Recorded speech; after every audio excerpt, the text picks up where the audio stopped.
voted as one of the top professionals in Southern California in golf and tennis by Golf and Tennis magazine for the last 5 years. In 2002, he founded mental and emotional tennis workshops and is very passionate about that area of study now. Some of his recent successes has seen WTA players crack the top 50 and also ATP players crack the top 20. So please give Frank a warm welcome.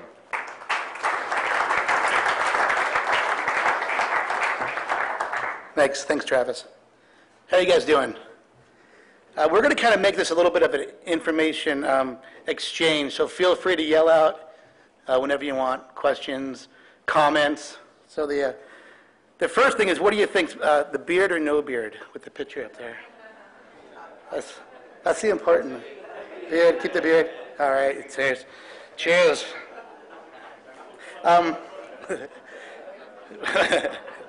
going to talk a little bit about tennis parents and why it might be important for us to, I guess, gently educate tennis parents as well as the players.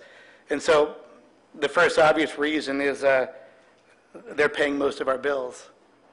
So it might be meaningful to educate the tennis parents as well as the players.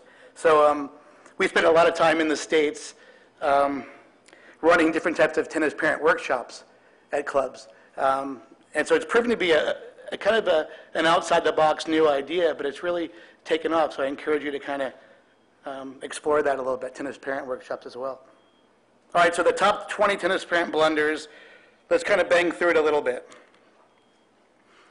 Ask any high-performance tennis coach, what are the three toughest things you face while developing a champion?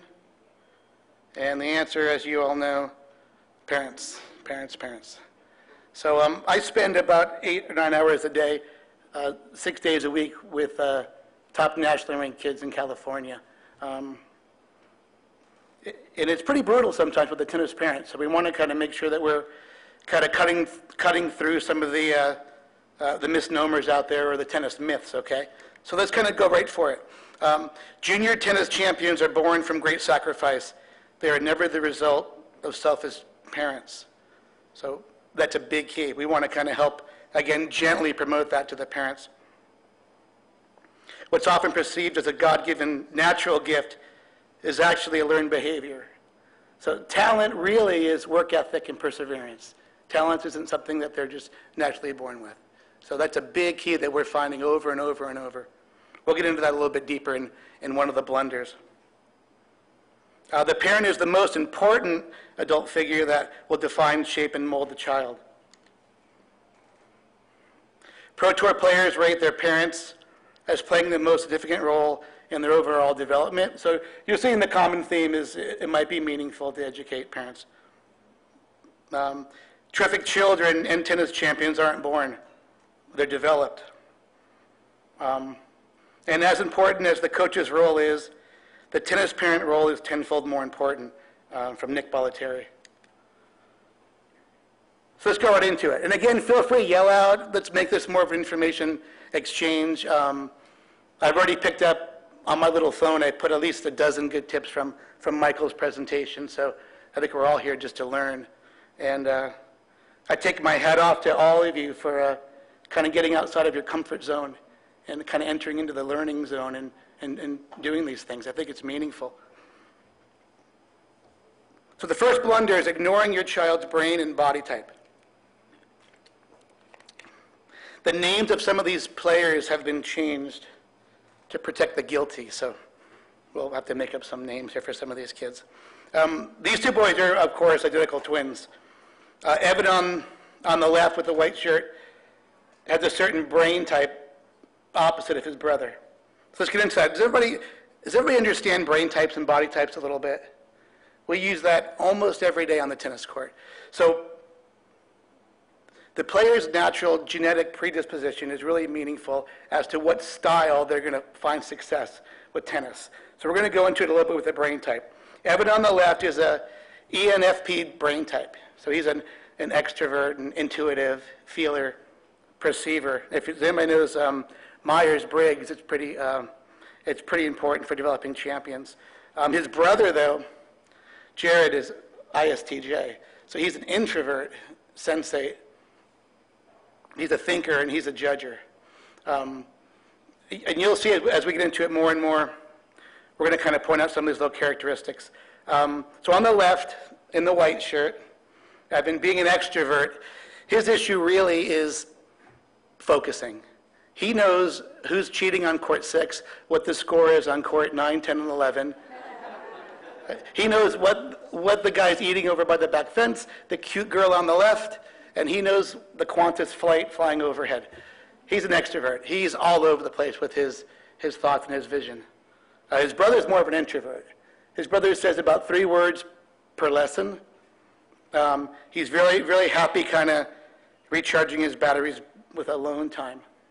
And that's meaningful into the style that they play, because on the left in the white, the ENFP is a little bit more of a risk taker, net rusher style.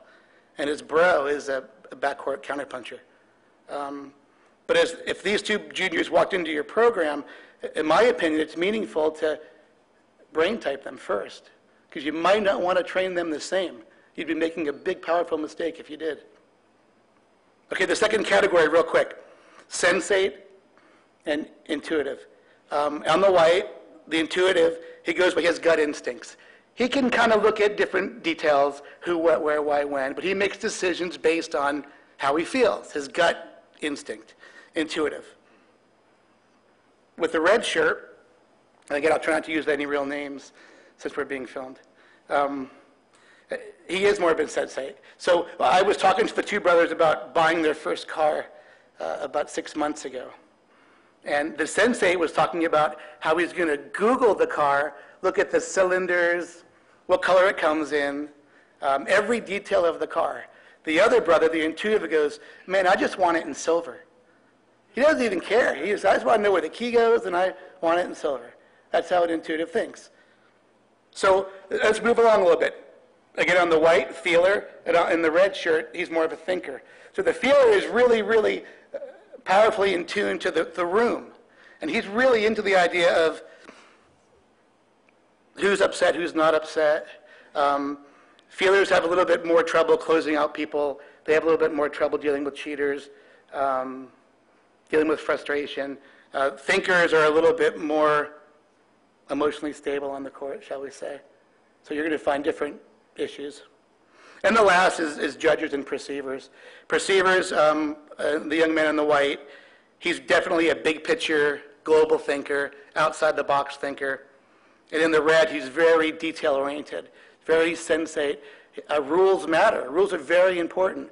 And being organized is very important. And that's a judger. It's a sensate judger.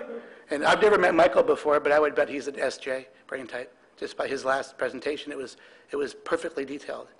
Way more than I could ever do. So anyway, if you're interested in that, just go on to braintypes.com. A buddy of mine, John Niegnagel, makes millions brain typing professional athletes in the States. And it might prove to be real meaningful. Let's move on a little bit. I know we got to stay within an hour or so. Yes? Braintypes.com. Braintypes.com. And come grab me when we're finished if you would like that again or any more information.